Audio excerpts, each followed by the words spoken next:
Hello guys and welcome to the road to F1 2016. This time out, probably for one of the last times because we are just behind F1 2016's release date. We are at Austria on the F1 2015 game, waiting around for that lovely juicy F1 2016 to come out. So, as I said, we were at Austria, and in last time out at Canada, it was an absolute amazing race. I don't think this is going to live up to it, and if you haven't checked out the previous race at Canada, go do that now. That was such an amazing race. I enjoyed it a lot. There was a lot of mayhem, crashes and stupidity, which is always nice in a video. So, we have qualified in 5th place, in front of the two Mercedes who really struggled at the Red Bull Ring this time out. And we have the two Williams on the front row of the grid, with Daniel Ricciardo in 3rd place as well, so a nice showing from him.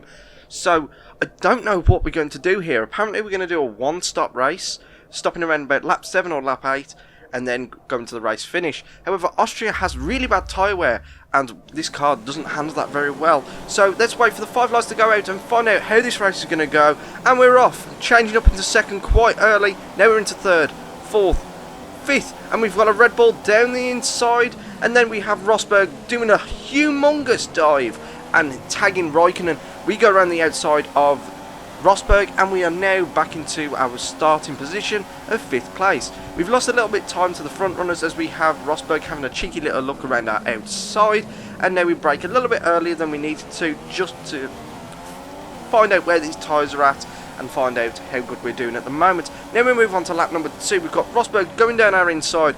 He's going to run a little bit wide though. We try cut back to get better traction off the corner, and it looks like we're just about going to get our position back to 5th place, having a nice little battle at the moment with the Mercedes.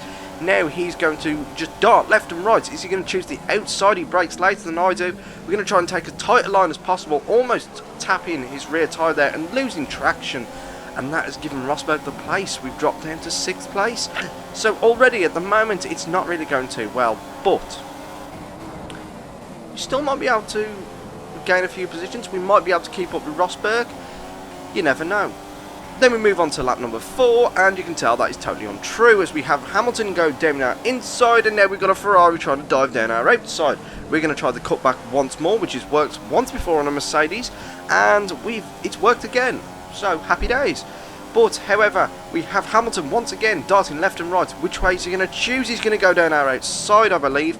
We just miss our braking zone slightly, and we just about stayed ahead, but he spun us round. We've made contact, and I've come off worst. Oh. It's alright, we've only lost a couple of seconds. Come on, let's get our head back in the game. Just hit our braking points. We've only lost around about 5 seconds at most.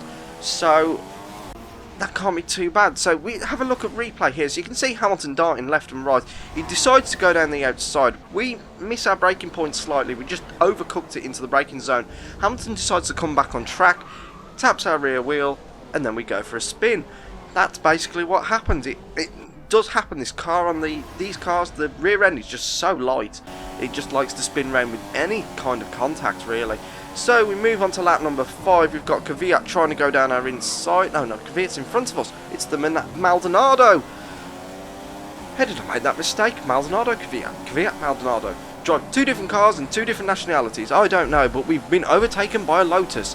This shows how much we are struggling at the moment with pace. I believe the tyres aren't that good, and I don't think that spin would have helped us. But we just don't have the outright pace at the Red Bull Ring at the moment. We're picking a little bit of slipstream up. Maybe we're going to try and move. He broke a little bit earlier than I was expecting, and I had to back out of the move. I was going to try and go down the outside, but yeah, he broke a little bit too early. But we've still got DRS, but we're not closing up. He does have a Mercedes engine like us in the back of that Lotus. So it's going to be a little bit of a struggle, especially when we miss the corner like that. And that allows the Sauber through. Stop making stupid mistakes, Elliott. For God's sake. Right, so we've now just been overtaken by a Sauber. Sparks flying at us. We're going to try and... How early did you want to brake for that corner, Ericsson? Jesus. Oh well, we're down in 8th. It's not too bad. We're still in point scoring position. We're going to try and overtake Ericsson coming into this braking zone. Downhill, very tricky. We run a little bit wide, and then he gets the cut back on us, and we're back down in 8th place. We've got Sainz behind us, and our teammate is in 12th as well. He may become I don't know, he might be able to overtake us. Our teammate might be able to finish ahead of us for the first time ever this season. Please don't want that to happen. So we're going to come into the pits this lap, I believe, because these tyres are absolutely shot. There's nothing I can do with them. The amount of understeer and loss of traction I'm getting, it's really just not worth it. So I take a wide line into the pits purely because I couldn't turn in. That was the main point. I just had so much understeer trying to go into the pits. My car just literally didn't turn, so I had to slow down to like 100 miles an hour just to get the car to start turning properly. So we're going to come into the pits, put a set of prime tyres on that will hopefully take us to the end of the race. However, that showing of tyre wear, I don't think it's going to happen. We might have to think about changing our strategy to a two-stop, which, yes, okay, could work if a few other cars two-stop as well, but mainly a lot of cars around here will one-stop. That is the problem. We're going to lose a lot of positions just because of our tyre wear. Now we move on to lap number 9. We have Vettel overtaking us, but we've overtaken a few people in the pits, turning a little bit too soon. These tyres are surprising me with the amount of grip they're giving me at the moment. I'm just still used to them really horrible sets of soft tyres that were worn down to the bone. Now we move on to lap number 10. We've got Sainz overtaking us. Even with new tyres, we cannot keep a position. It's not going well for us this time out, but we're going to try and out-drag him all the way up this long... I can't even call it a corner, really. It's just a little kink, really. But then we brake as late as we possibly dare. We missed the corner slightly. We do turn in as soon as possible, though, unlike Rosberg did a few weeks ago. And he's still around our outside. He's got past us because he's got DRS. So what we're going to do is try... I was thinking about trying to dive there, but I decided not to. I thought, I'm struggling as it is. I don't want to take my front wing off. So we're on lap 10 at the moment. We are still behind Sainz. We're in 9th place. It's not going the best, but it could be a lot worse. So the tyre wear at the moment is feeling okay. I don't think it'll last another 8 laps though. We might be able to get a move done though soon on Sainz, because we move a lap later. We've still around about got the same gap. However, running slightly wide in the 3rd sector really did not help that. Taking a bit too much curb there, and that made the car a little bit unstable, but we have got DRS. Can we get a move done before we get to turn 1? Don't run wide this time. So we brake nice and early. The rear end starts coming back, but I correct it, and we've got the place back. So we're now in 7th place.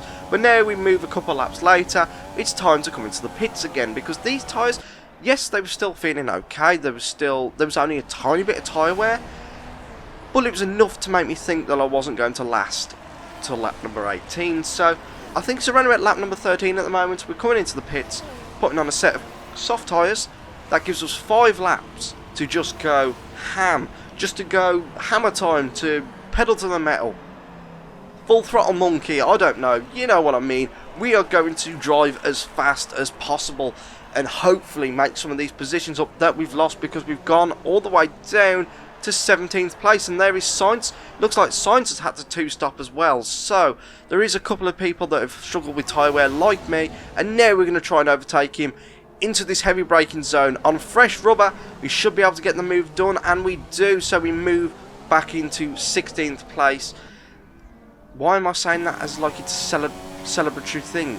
We're in 16th place. It's not exactly brilliant, is it? So Lewis Hamilton sets a 1 minute 9, and that is the fastest lap of the race. So let's go and see what our fastest lap will be so far with fresh rubber on. What's it going to be? It's a 1 minute 10.3. Apparently our sector 3 was 7/10 up. That must have been an amazing sector 3. So yeah, we're still in 16th place. We move on to lap number 17. Nothing's really happening until a nice yellow flag. What has actually happened in the 3rd sector? Button, it looks like, has been hit by Grosjean and a Ferrari in front. I believe it is Raikkonen. I don't know what's gone on there, but something definitely did. So here's an onboard with Jenson Button. So we see him coming through the penultimate corner, and it looks like the Lotus and the Ferrari got tangled up, and Button just got tagged by the arse of the Lotus because it was slapping its cheeks about. So you can see the Ferrari and the Lotus, they just get tangled up. Then the Lotus gets unhappy, has a little bit of a tank slapper, and then knocks Button out cleanly with a right hook punch. So yeah, that's what happened on the penultimate lap of the race. And then we have the race winner Felipe Massa The Williams winning the first race of the season so far. That is absolutely brilliant. We're catching up to Grosjean, but the gap is still around about a second and a half. I don't think we're going to be able to catch any more time, really. Not enough to seriously try and give us an overtaking opportunity going into the final corner. And the pit straight down here is so small that I don't think DRS will help us either. So we try and take as nice line as possible just in case something happens. We're going to get DRS, but it doesn't seem like it's going to make any difference. We're going to finish in 15th place. Start? Why did I say start? I'm losing the plot. But there we have it. The race is over. If we didn't have to two-stop, we might have scored points. However, I'm not feeling too sorry about it because we didn't have the alright pace there anyway. So yeah guys, that has been it for this episode. Hope you enjoyed it. I'm so glad that I've had a little bit of support for this series since, you know, F1 2016 is around the corner. I will have a couple of update videos coming out for you guys about that. But thank you all for watching, and I will see you in the next video. Goodbye.